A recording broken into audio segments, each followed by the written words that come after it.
নমস্কার। আজকে লেসনে শিখব মানে পুরুষদের যে একটা গ্ল্যান্ড থাকে যার নাম হচ্ছে প্রোস্টেট গ্ল্যান্ড। এই প্রোস্টেট গ্ল্যান্ডের সাইজ এবং ওজন দুটিই বয়সের সাথে সাথে বাড়তে থাকে। এবং প্রোস্টেট গ্ল্যান্ডের সাইজ ছবিতে দেখতে পাচ্ছেন নর্মাল অবস্থায় যদি থাকে তাহলে আমাদের যে ব্লাডার রয়েছে মানে যেটাকে মূত্রথলি বলা হয়, মানে কিডনিতে মূত্র তৈরি হওয়ার পর ছবিতে দেখেন মূত্র তৈরি হওয়ার পর গোবিনী বা ইরেটারের মাধ্যমে মূত্রথলিতে সে জমা হয়, যেটাকে ব্লাডার বলা হয়। মূত্রথলিতে জমা হওয়ার পর মূত্রনালী বা ইউরেথ্রা বলে ইংলিশে, মূত্রনালীর মাধ্যমে বাইরে নিষ্কাশিত হয়। এখন প্রোস্টেট গ্ল্যান্ডটা ব্লাডার মানে মূত্রথলি এবং মূত্রনালীর ঠিক সংযোগস্থলে অবস্থিত। এখন প্রোস্টেট গ্ল্যান্ডের সাইজ যদি বাড়তে থাকে তাহলে কিন্তু মূত্রনালীর উপরে প্রেসার পড়বে, আর মূত্রনালীর উপরে ছবিতে দেখেন মূত্রনালীর উপরে যদি প্রেসার পড়ে তাহলে ব্লাডার কিন্তু সম্পূর্ণরূপে খালি হবে না। এর ফলে আপনার বারবার পেচ্ছাপ যাওয়ার একটা আশ থাকবে, মানে মনে হবে যেন পেচ্ছাপ লেগেই রয়েছে। দ্বিতীয় কথা হচ্ছে বারবার পেচ্ছাপ করার আর্জ হবে, আপনার ইউটিআই মানে ইউরিনারি ট্র্যাক ইনফেকশন হবে, বিভিন্ন ধরনের পেন হবে মানে পেচ্ছাপ করার সময়। তো এই সমস্ত কমপ্লিকেশন থেকে প্রোস্টেট এনলার্জমেন্টের ফলে যে সমস্ত কমপ্লিকেশন শুরু হয়েছিল সেগুলো ধীরে ধীরে শেষ হয়ে যাবে এবং প্রোস্টেটের যে সাইজ সেটা ধীরে ধীরে ধীরে ধীরে সঠিক আকারে আসতে শুরু করবে। এর জন্য আমাদেরকে রেগুলার এই 4টে আসনকে অভ্যাস করতে হবে। আর যদি সম্ভব হয় রোজ এমটি স্টোমাক মানে খালি পেটে আপনাকে লকির জুস 9টা থেকে 10টা তুলসী পাতা এবং 5টা থেকে 6টা পিপার মানে হচ্ছে গোলমরিচ দিয়ে ওটাকে জুস বানিয়ে আপনি যদি এমটি স্টোমাকে পান করেন তাহলে খুবই উপকার পাওয়া যাবে। যোগাসনের সাথে এই লাউর জুস মানে যেটাকে লকির জুস বলা হয়। তো এখন দেখে নেবো আসনকে কেমন করে করতে হবে। তো প্রথমে এইভাবে নমস্কার করি হাতে করে, ঠিক সেম পা দুটোকে দিয়ে এইভাবে নমস্কার করবো। বোঝা গেছে? এই পা দুটোকে একত্রিত করলাম। ক্লিয়ার?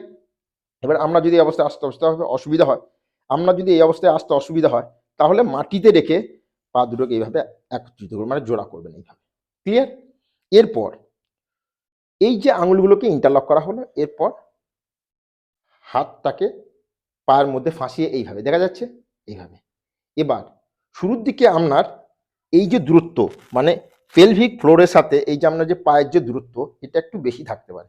এখন যতটা সম্ভব আপনি পেলভিক ফ্লোরের দিকে নিয়ে আসতে চেষ্টা করবেন। এখন এইটাকে এইভাবে রেখে এইভাবে ধরে শুরুর দিকে এই যে হাঁটুর জায়গা এই দুটো এইভাবে উঠে থাকবে। দরকার হলে আপনি এখানে নিচে তাকিয়া দিয়ে দেবেন, তাকিয়া মানে পিলো মানে বালিশ বা যে কোনো জিনিস উঁচু ব্লক এইভাবে রেখে দেবেন। রেগুলার প্র্যাকটিস করার ফলে এই যে দুটো হাঁটুর অবস্থানটা ধীরে ধীরে নিচে যেতে থাকবে এবং এক সময় আসবে যখন এই পা এইভাবে ক্লোজে আসবে, এই পা ধীরে ধীরে গ্রাউন্ডে স্পর্শ করবে এবং এই অবস্থায় মেরুদণ্ডকে স্ট্রেট রেখে এই অবস্থায় আপনাকে হোল্ড করতে হবে। ধীরে ধীরে শ্বাস নিতে হবে এবং ধীরে ধীরে শ্বাসকে ছাড়তে হবে। শুরুর দিকে আপনি 5 সেকেন্ড, 15 সেকেন্ড, 30 সেকেন্ড এবং 1 মিনিট মানে 60 সেকেন্ড পর্যন্ত আপনাকে এই অবস্থায় হোল্ড করতে হবে। আমি আপনাকে সাইড থেকে দেখাই। ক্লিয়ার? মেরুদণ্ড স্ট্রেট, হাঁটু কিন্তু ধীরে ধীরে নিচে যেতে থাকতে শুরু করবে। রোজ অভ্যাস করব এইভাবে স্ট্রেট এবং এই অবস্থায় হোল্ড করব। ধীরে ধীরে শ্বাস নেব এবং ধীরে ধীরে শ্বাসকে ছাড়ব এবং আমার পুরো ফোকাস আমার প্রোস্টেট গ্ল্যান্ডের উপর। এবং এটা ফিল করব যে রেগুলার এই আসনকে অভ্যাসের ফলে আমার যে প্রোস্টেট গ্ল্যান্ডের যে আকার এবং ওজন বেড়ে গেছিল সেটা ধীরে ধীরে ওর অরিজিনাল সাইজে এবং ওজনে ফিরে আসতে শুরু করেছে। রোজ এইভাবে ফোকাস রেখে মনকে কাম এবং স্টেবল রেখে বাধ্যা কোণাসনে এইভাবে মেরুদণ্ডকে স্ট্রেট রেখে বসবো। এটা করা খুব কঠিন নয়, খুব ইজি, তো রেগুলার প্র্যাকটিস করতে হবে। বোঝা গেছে? এখন